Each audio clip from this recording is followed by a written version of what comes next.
Hi friends, welcome to my channel. അപ്പോൾ സദ്യ സീരീസിന്റെ ഭാഗമായി ഇന്ന് ഞാൻ ഉണ്ടാക്കിയിരിക്കുന്നത് സദ്യ സ്പെഷ്യൽ പുളിയിഞ്ചിയാണ്. പുളിയിഞ്ചി ഇല്ലാത്ത സദ്യ ഉണ്ടാവില്ല അല്ലേ? അപ്പൊ നമുക്ക് എങ്ങനെയാണ് പുളിയിഞ്ചി ഉണ്ടാക്കേണ്ടതെന്ന് നോക്കാം. അപ്പോൾ പുളിയിഞ്ചി ഉണ്ടാക്കുന്നതിന് വേണ്ടിയിട്ട് ഞാനിവിടെ 250 ഗ്രാം ഇഞ്ചിയാണ് എടുത്തിരിക്കുന്നത്. അത് ഞാൻ ചെറിയ കഷ്ണങ്ങളായിട്ട് കൊത്തി അരിഞ്ഞതാണ്. പിന്നെ ഒരു 6 പച്ചമുളക് എടുത്തിട്ടുണ്ട്, അത് ചെറുതായിട്ട് അരിഞ്ഞത്. പിന്നെ കുറച്ച് ശർക്കര എടുത്തിട്ടുണ്ട്. പിന്നെ ഒരു 1 ടീസ്പൂൺ മുളക് പൊടിയും കുറച്ച് മഞ്ഞൾപ്പൊടി എടുത്തിട്ടുണ്ട്, ഒരു 1/2 ടീസ്പൂൺ മഞ്ഞൾപ്പൊടിയും. പിന്നെ 3 നാരങ്ങ വലിപ്പത്തിലുള്ള വാളംപുളി ഞാൻ ചൂടുവെള്ളത്തിൽ കുതിർത്ത് വെച്ചിട്ടുണ്ട്. അത് ചൂടുവെള്ളത്തിൽ തന്നെ കുതിർത്ത് വെക്കണം, എന്നാൽ മാത്രമേ പുളിയിലുള്ള എല്ലാ സത്തും നമുക്ക് കിട്ടുള്ളൂ.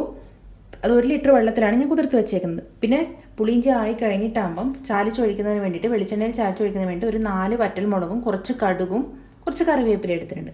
അപ്പം നമുക്ക് പുളിയിഞ്ചി ഉണ്ടാക്കാം. അപ്പോൾ പുളിയിഞ്ചി ഉണ്ടാക്കുന്നതിന് വേണ്ടിയിട്ട് ഞാനിവിടെ ഒരു ചട്ടിയാണ് എടുത്തിരിക്കുന്നത്, മൺചട്ടി. ആ ചട്ടിയിൽ ഞാൻ കുറച്ച് വെളിച്ചെണ്ണ ഒഴിച്ചിട്ടുണ്ട്. അതിനുശേഷം നമ്മൾ കൊത്തി അരിഞ്ഞ് വെച്ചിരിക്കുന്ന ഇഞ്ചി ഇതിനകത്തോട്ട് ഇട്ട് കൊടുക്കുവാണ്.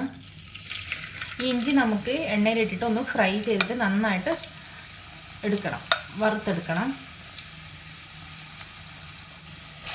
അപ്പോൾ ആദ്യം കുറച്ച് എണ്ണ ഒഴിച്ചിട്ടുണ്ട്. നമുക്ക് ഈ എണ്ണയിൽ ഇത് ആദ്യം ഒന്ന് വറുത്തെടുക്കാം. എണ്ണ വേണമെങ്കിൽ നമുക്ക് കുറച്ച് കഴിഞ്ഞിട്ട് ഒഴിച്ചു കൊടുക്കാം. അപ്പോൾ ഇതിപ്പോൾ ഒരു 10 മിനിറ്റ് ആയി, ഇഞ്ചി ഫ്രൈ ആയിട്ട് വരുന്നതേ ഉള്ളൂ. അപ്പോൾ ഇത് നമ്മളിങ്ങനെ ചെറു തീയിൽ, അതായത് ലോ ഫ്ലെയിമിൽ വേണം നമ്മളിത് ചെയ്യാൻ വേണ്ടിയിട്ട്. തീ കൂടിയാൽ പെട്ടെന്ന് ഇഞ്ചി കരിഞ്ഞു പോവും, റെഡി ആവത്തില്ല. അപ്പോൾ നമ്മൾ നല്ല ക്ഷമമാണ് ഇത് ഉണ്ടാക്കാൻ വേണ്ടിയിട്ട്. അപ്പോൾ നമ്മൾ ചെറു തീയിലിട്ടിട്ട് ഇതിങ്ങനെ നന്നായിട്ട് ഇളക്കിക്കൊണ്ടിരിക്കണം. അപ്പോൾ ഒരു 10-20 മിനിറ്റ് കൊണ്ട് ഇഞ്ചി നന്നായിട്ട് ഫ്രൈ ആയിട്ട് വന്നോളും. അപ്പോൾ നമ്മുടെ ഇഞ്ചി ഇവിടെ ഓൾമോസ്റ്റ് ഫ്രൈ ആയിട്ടുണ്ട്, ഒരു 80% ഇവിടെ ഫ്രൈ ആയിട്ടുണ്ട്. ഈ സമയത്ത് ഞാൻ എടുത്തു വെച്ചിരിക്കുന്ന പച്ചമുളക് ഇതിനകത്തോട്ട് ഇട്ട് കൊടുക്കുകയാണ്. ഇനി പച്ചമുളകും ഇഞ്ചിയും കൂടെ ഒന്ന് നമുക്ക് യോജിപ്പിച്ചിട്ട് ഫ്രൈ ചെയ്യാം. അപ്പം ഞാൻ ഒന്നുകൂടെ പറയാണ്, നമ്മൾ എപ്പോഴും ഇത് ലോ ഫ്ലെയിമിൽ മാത്രമേ ചെയ്യാവുള്ളൂ. പിന്നെ ഇഞ്ചിക്കൊരു പശ ഉണ്ടാവും നമ്മളിത് കട്ട് ചെയ്യുമ്പോൾ. അപ്പോൾ നമ്മളൊരു 10 മിനിറ്റ് വെച്ചിട്ട് ഇത് ഉണ്ടാക്കുവാണെങ്കിൽ അടിക്ക് പിടിക്കില്ല. അല്ലെങ്കിൽ ചിലപ്പോൾ നമ്മൾ പുളിയിഞ്ചി ഉണ്ടാക്കുമ്പോൾ പാത്രത്തിനടിയിൽ മുഴുവൻ പിടിക്കും നമ്മളിങ്ങനെ ഫ്രൈ ചെയ്യുമ്പോൾ. അതുകൊണ്ട് കൂടിയാണ് ലോ ഫ്ലെയിമിലാക്കാൻ വേണ്ടിയിട്ട് ഞാൻ പറഞ്ഞത്. അപ്പോൾ ഇതിവിടെ ഇപ്പോൾ നന്നായിട്ട് ഫ്രൈ ആയി വന്നിട്ടുണ്ട്. ഇനി ഞാൻ ഇതിനകത്തോട്ട് പൊടികൾ ഇട്ട് കൊടുക്കുവാണ്. അപ്പം ഞാൻ ഇതിനകത്തോട്ട് 1 ടീസ്പൂൺ മുളക് പൊടി ഇട്ട് കൊടുക്കുവാണ്. പിന്നെ ഒരു 1/2 ടീസ്പൂൺ മഞ്ഞൾപ്പൊടിയും കൂടി ഇട്ട് കൊടുക്കുവാണ്.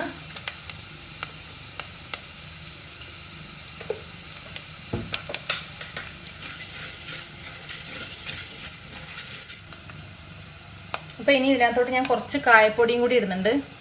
കായ ഉണ്ടെങ്കിൽ കായ ഇട്ടാൽ മതി ഒരു കഷ്ണം, അല്ലെങ്കിൽ കായപ്പൊടി ഇട്ടാൽ മതി. അപ്പോൾ ഇനി ഞാൻ ഇതിനകത്തോട്ട് എടുത്തു വെച്ചിരിക്കുന്ന പുളിവെള്ളം ഒഴിച്ചു കൊടുക്കുവാണ്.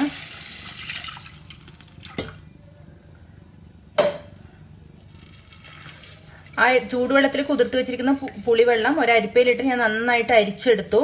എന്നിട്ട് ഞാൻ ആ പുളിവെള്ളം ഇതിനകത്തോട്ട് ഒഴിച്ചു. ഇനി നന്നായിട്ടൊന്ന് തിളക്കണം. കുറച്ച് ഉപ്പ് കൂടെ ഇട്ട് കൊടുക്കാം. എന്നിട്ട് നന്നായിട്ടൊന്ന് തിളക്കണം. അപ്പം ഇതിവിടെ നന്നായിട്ട് തിളയ്ക്കുന്നുണ്ട്. ആ സമയം ഞാൻ ഇതിനകത്ത് കുറച്ച് കറിവേപ്പില ഇട്ട് കൊടുക്കുവാണ്. പിന്നെ ഞാൻ ഇട്ട് കൊടുക്കുന്നത് കുറച്ച് ശർക്കരയാണ്. ഒരു നാരങ്ങ വലുപ്പത്തിൽ നിന്ന് വേണമെങ്കിൽ പറയാം, അത്രയും ശർക്കര ഞാൻ ഇട്ട് കൊടുക്കുന്നുണ്ട്. ഇത് ആദ്യം ഒന്ന് നോക്കാം, നമുക്ക് കുറച്ച് കഴിഞ്ഞിട്ട് വേണമെങ്കിൽ ഇട്ട് കൊടുക്കാം പുളിയും മധുരവും. ഇപ്പം പുളിയാണ് മുന്നിട്ട് വെക്കുന്നത്. ഇനിയിപ്പോൾ നന്നായിട്ട് കുറുകിക്കോളും. ഒരു ലോ ഫ്ലെയിമിലിട്ടിട്ട് നമുക്ക് ഇത് കുറച്ചും കൂടെ കുറുക്കിയെടുക്കണം. അപ്പം നമ്മുടെ പുളിയിഞ്ചി ഇവിടെ റെഡിയായി. ഞാൻ ഇതിനകത്ത് കുറച്ചുകൂടെ ശർക്കര ഇട്ടിട്ടുണ്ടായിരുന്നു.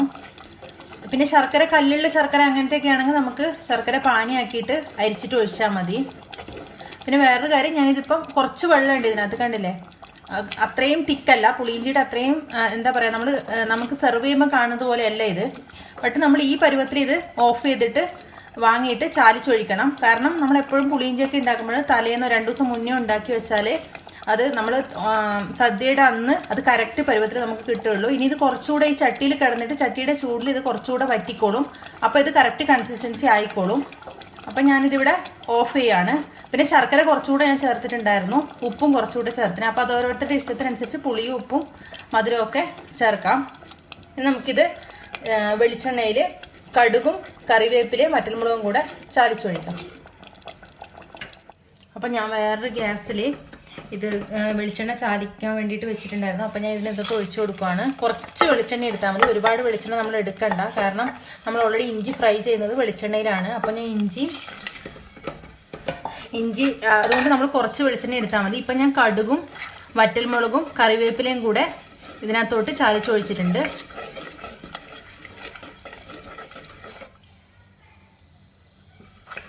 അപ്പോൾ ഇത് നമുക്ക് തണുത്ത് കഴിഞ്ഞിട്ട് ഞാൻ എങ്ങനെയാണ് ഇതിൻ്റെ കൺസിസ്റ്റൻസി എന്ന് ശരിക്കും കാണിച്ചു തരാം.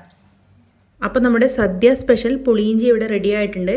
ഞാൻ പറഞ്ഞായിരുന്നു തണുത്ത് കഴിഞ്ഞിട്ടാണ് ഞാനിത് പ്രസൻറ്റ് ചെയ്യുന്നതെന്ന്. അപ്പോൾ ഞാനിത് ഇന്നലെ ഉണ്ടാക്കിയതാണ്, ഞാൻ ഇന്നാണിത് കാണിക്കുന്നത്. ഇപ്പോൾ കുറുകി നല്ല കറുത്ത നിറത്തിൽ നല്ല പുളിയിഞ്ചിയുടെ അതേ കൺസിസ്റ്റൻസിയിൽ നമുക്ക് കിട്ടിയിട്ടുണ്ട്.